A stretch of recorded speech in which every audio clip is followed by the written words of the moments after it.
Welcome to Ellie Goldson's Inspired Flow. This is an opportunity today, after getting up, after only 2 hours sleep, and that was common on the Amunah tour.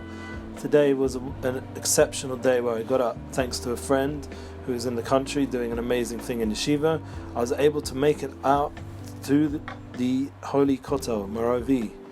I went to sleep around 2ish and woke up around 4ish, and it's amazing what you can do with such little sleep.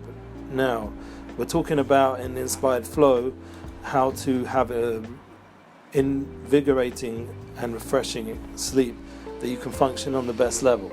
Now, 2 hours is not enough for every ordinary person. There are special people that work out how to sleep less.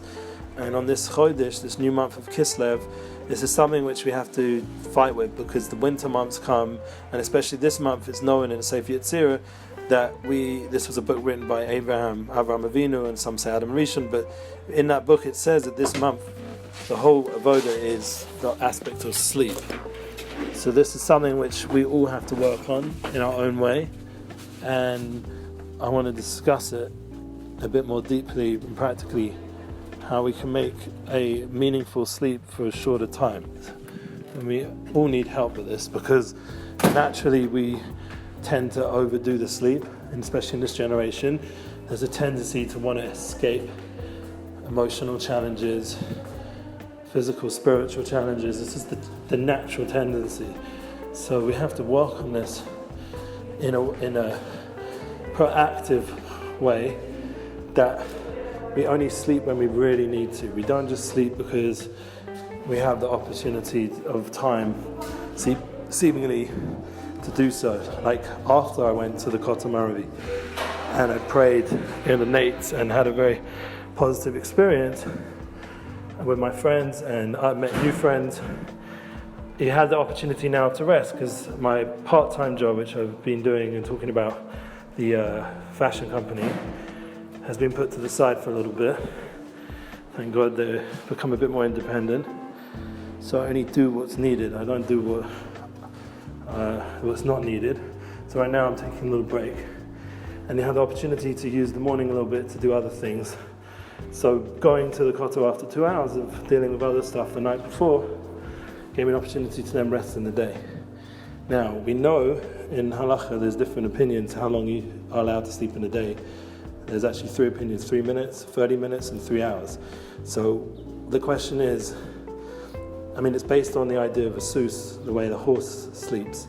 So you're going to look at the halacha and you're going to say that's a big extreme time difference. And also, what's the yesodus, what's the panemius, what's the sodus, what's the mystical, what's the reasoning behind such times? And that's not for me now to explain. But the reality is that we all have to watch how long we sleep in the day, because one, there's so much to do, and there's so much for us to do in this time period to strengthen our sleep process, that it should be more meaningful and contentful, meaning when we sleep there's actual experience that we're able to achieve. It's not just because I'm tired, it's not so superficial. Even though that's a massive aspect, the idea of refreshing the body, we all have to do that. But the concept of sleep is, like we spoke in the previous ones, gives us an opportunity to monitor. That's why there are the 3 different times, to monitor, to assess, to make most effective. Like we have 10 Ferris, the 4-hour work week. So too with sleep, there should be a certain amount of time. It shouldn't just be going on, whether it's a 3 minutes, whether it's a 30 minutes, whether it's a 3 hours, but it's within a time frame. It's set aside for a certain amount. So it should reinvigorate you, not become an overwhelming experience which takes over your whole day, whole being. Like it overwhelms your body because it's just too much or too little. So getting this effectiveness is very important in your sleep, and that means giving it a time frame.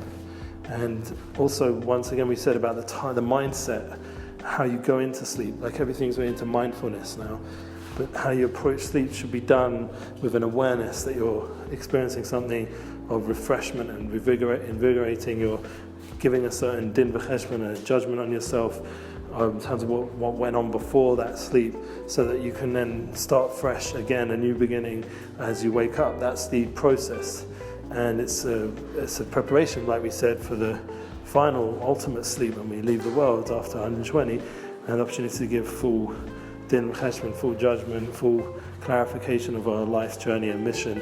Did we achieve what we set out to do?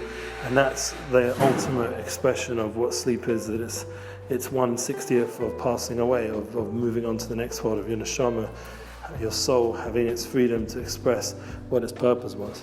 So I think we've explained a lot of concepts. So how does this flow? So like I said, today I flowed in the way that I minimized my sleep into blocks of 2 hours, the middle of the night and again in the day. Wasn't 3 hours, wasn't being so specific towards the actual rule book, but I was just trying to, the Torah book is important, but to understand the concept, you wash your hands afterwards. There's a certain way of washing to get rid of any impurities that come. There's a lot of binding aspects that we can work on, but the main point in mindset is, and in being more effective and it having a positive effect, is to just have the awareness of what you're doing, and to have a day which can be meaningful and also have full functional powers. So everything you do, your work, your projects, has the full person present to be able to perform. Anyway, I'm wishing everybody a beautiful weekend, a time where you can rest with success. On Shabbat, it's a time of enjoyment and oneg. It's Shana B'Shabbos Tanug. It's the first 3 letters of the word Shabbos in the Hebrew Aleph base. It's the idea that you can refresh yourself. So that is something I recommend, is to have that in mind. It's a mitzvah to sleep. Enjoy. Looking forward to hear yours.